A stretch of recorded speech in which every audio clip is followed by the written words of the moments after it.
দ্বিতীয় অংশ, অদৃশ্য ছায়া। অভিষেকের পর আরও কয়েকজন ছেলেমেয়ে এই ঘরে পড়াশোনা করতে বসেছিল। কিন্তু তাদের সবাই একই অভিজ্ঞতা পেয়েছিল। সবাই শুনেছিল ফিসফিসানি, সবাই অনুভব করেছিল ঠান্ডা হাতের স্পর্শ।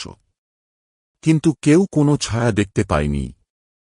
গ্রামের এক বৃদ্ধ মাঝে মাঝে বলতেন, এই ঘরে এক ছেলে মারা গিয়েছিল অনেক বছর আগে। সে রাতে পড়াশোনা করতে বসেছিল, কিন্তু কোনো ভুল করেছিল। তার প্রতিশোধ নেওয়ার জন্য তার আত্মা এখনও ঘরটি ছেড়ে যায়নি। একদিন গ্রামের এক মেয়ে, প্রিয়া, সাহস করে ঘরটিতে ঢুকল।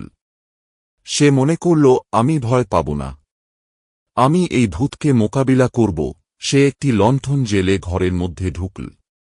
কিন্তু রাত 11টার দিকে সে একটি অদ্ভুত ছায়া দেখতে পেল।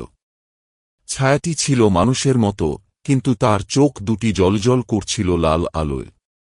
প্রিয়া চিৎকার করে উঠল, কিন্তু ছায়াটি তার দিকে এগিয়ে আসতে থাকল। তার মুখ দেখে মনে হল সে যেন কিছু একটা চাইছে। প্রশ্ন, প্রিয়া কি সেই ছায়ার কথা বুঝতে পেরেছিল, নাকি সেও অদৃশ্য হয়ে গিয়েছিল?